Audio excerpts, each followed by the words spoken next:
সুপ্রিয় শিক্ষার্থীবৃন্দ, তোমরা কেমন আছো?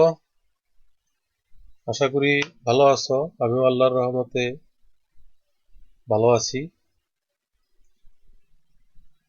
তো নবম দশম শ্রেণীর বন্ধুরা, আজ আমি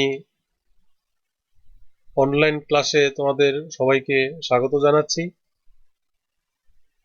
প্রথমে একটি কথা বলে নেওয়া প্রয়োজন, তা হচ্ছে আমাদের বর্তমান বিশ্ব মাদকাসক্তের ভয়াল ছোবলে আক্রান্ত। তোমরা যারা বর্তমান শিক্ষার্থী আছো, তোমাদের এই বয়সী ছেলেমেয়েরাই বেশিরভাগ মাদকে আক্রান্ত হচ্ছে। তোমরা সেদিকে বিশেষ নজর রাখবে, কেউ এই ভয়াল নেশায় আক্রান্ত হবে না। তোমাদের বন্ধু বান্ধবদের মধ্যে কেউ যদি এরকম আক্রান্ত হয়ে থাকে, তার সাথে সঙ্গ দিবে না, বরং তুমি নিরাপদ স্থানে অবস্থান করবে। শুধু মাদকাসক্তির বিষয়টি নয়, ধূমপান থেকেও মুক্ত থাকতে হবে,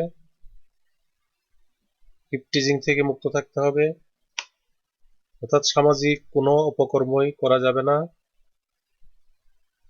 দেশ তথা মানবজাতির কল্যাণ বিরোধী কোনো কাজই আমরা করতে চাই না। বন্ধুরা,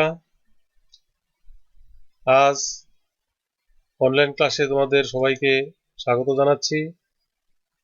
আমি মোহাম্মদ মেহেদী হাসান, সহকারী শিক্ষক, কাজী সৈয়দুল আলম উচ্চ বিদ্যালয়। আজ আমি নবম দশম শ্রেণীর তথ্য প্রযুক্তি বইয়ের মাইক্রোসফট পাওয়ার পয়েন্ট বিষয় নিয়ে তোমাদের সাথে আলোচনা করব। এই পাঠ শেষে আমরা স্টার্ট বাটন ব্যবহার করে মাইক্রোসফট অফিসের প্রোগ্রামগুলো সম্পর্কে বলতে পারবো, মাইক্রোসফট পাওয়ার পয়েন্ট চালু করতে পারবো, মাইক্রোসফট পাওয়ার পয়েন্টে স্লাইড তৈরি করতে পারবো, নতুন স্লাইড যোগ করতে পারবো, প্রেজেন্টেশন সেভ বা সংরক্ষণ করতে পারবো। প্রথমে আসি মাইক্রোসফট পাওয়ার পয়েন্ট খোলা ও স্লাইড তৈরি। এখানে কম্পিউটার চালু করার পর তোমার প্রথমে এই ছবিটা আসবে। এরপর মাইক্রোসফট পাওয়ার পয়েন্ট চালু করার জন্য কম্পিউটারের বাম পাশে নিচের কোনায় স্টার্ট বাটনে ক্লিক করতে হবে। এই যেটি হলো স্টার্ট বাটন, এটিতে ক্লিক করতে হবে। স্টার্ট বাটনে মাউস পয়েন্টার দিয়ে ক্লিক করার পর একটি মেনু তালিকা আসবে। এরকম যখন তোমরা স্টার্ট বাটনে ক্লিক করবে, এরকম একটি তালিকা পাবে। এই তালিকাটি দেখতে পাচ্ছ, তালিকা আসবে। সেই তালিকা অর্থাৎ মেনুর অল প্রোগ্রামস কমান্ডের উপর মাউস পয়েন্টার দিয়ে ক্লিক করার পর একটি ফ্লাইআউট মেনু আসবে। ফ্লাইআউট মেনু, সেখান থেকে স্টার্ট অল প্রোগ্রামস, তারপর Microsoft office, Microsoft power point 2010। এই মেনুর ফ্লাইআউট মেনু থেকে মাইক্রোসফট অফিস মেনুতে ক্লিক করলে নিচে অর্থাৎ পাশে আরেকটি ফ্লাইআউট মেনুতে মাইক্রোসফট অফিসের প্রোগ্রামগুলোর তালিকা পাওয়া যাবে। এখানে start all programs, Microsoft office, power point 2010। Microsoft power point 2010 এ ক্লিক করলে মাইক্রোসফট পাওয়ার পয়েন্টের প্রথম স্লাইডের পর্দা উপস্থাপিত হবে।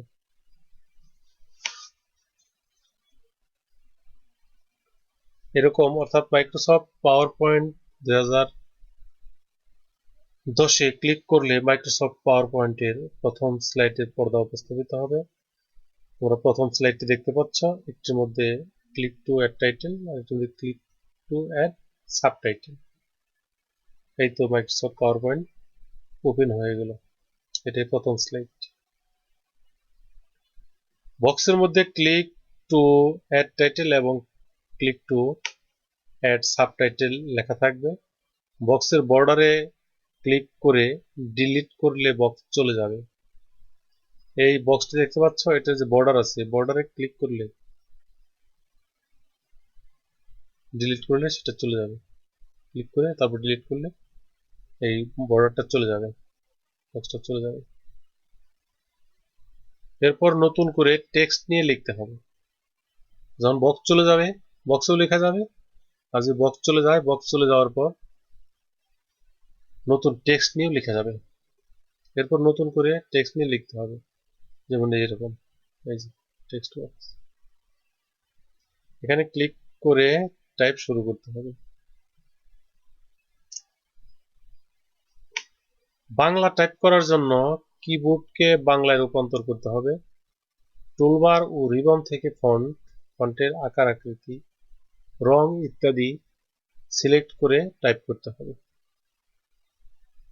এই হলো ফন্ট। এখানে লেখা দেখতে পাচ্ছ নিকুশ ব্যান। এখানে অনেকগুলো ফন্ট আছে। সাধারণত বাংলা করার জন্য নিকুশ ব্যানই বেশি ভালো হয়। ফন্টের আকার আকৃতির জন্য এখানে 28 লেখা দেখতে পাচ্ছ, এখানে বেশি করা যাবে 30, 32 বা কম ছোট করলে আরো নিচে যাওয়া যাবে। এরপর যদি আমরা রং সিলেক্ট করতে চাই তাহলে এখান থেকে রং সিলেক্ট করা যাবে।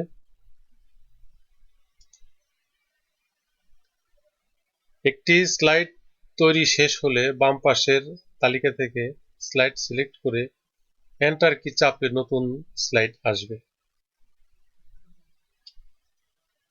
নতুন স্লাইডের জন্য ক্লিক করতে হবে। প্রোগ্রামটি অবশ্যই সেভ করতে হবে, না হলে কম্পিউটার বন্ধ করার পর তা মুছে যাবে। প্রথমে আমরা ফাইলে যাব। সেভ করার কয়েকটি পদ্ধতি অনেক সময় আছে। ফাইল থেকে যদি নিজস্ব নামে সেভ করতে চাই তাহলে ফাইল থেকে যেতে হবে সেভ অ্যাজ, তারপরে কোথায় রাখবো সেটি ড্রাইভ সিলেক্ট করতে হবে। সেভ অ্যাজ গেলে একটি নাম চাবে, কি নামে সেভ করতে হবে সেই নামটি দিতে হবে, তারপরে কোথায় আমি রাখবো সেটি সিলেক্ট করতে হবে, এরপর ওকে দিলেই সেভ হয়ে যাবে। তো এতক্ষণ এই অনলাইন ক্লাসে সময় দেওয়ার জন্য তোমাদের সকলকে ধন্যবাদ। সকলের সুস্বাস্থ্য নিয়ে ভালো থাকবে। আমাদের এই ক্লাসগুলো ইউটিউবে ঢুকে সার্চ বারে কাজী সাইদুল আলম হাই স্কুল লিখে এন্টার দিলে আমাদের সকল ভিডিও একত্রে পাওয়া যাবে। সেই ভিডিওগুলো তোমরা দেখবে এবং দেখে আমাদেরকে অবহিত করবে। পাশাপাশি তোমরা বাড়িতে ঠিকমতো পাঠ্যপুস্তকের সাথে সম্পর্ক রাখবে, সিলেবাস অনুযায়ী সিলেবাস সমাপ্ত করবে এবং আমাদের অ্যাসাইনমেন্টগুলো বাড়িতে ঠিকমতো সম্পন্ন করে স্কুলে এনে জমা দিবে। স্বাস্থ্যের প্রতি যত্ন রাখবে। করোনা পরিস্থিতিতে করোনা নির্দেশাবলী নিয়মাবলীগুলো স্বাস্থ্যবিধিগুলো যথাযথ মেনে চলবে।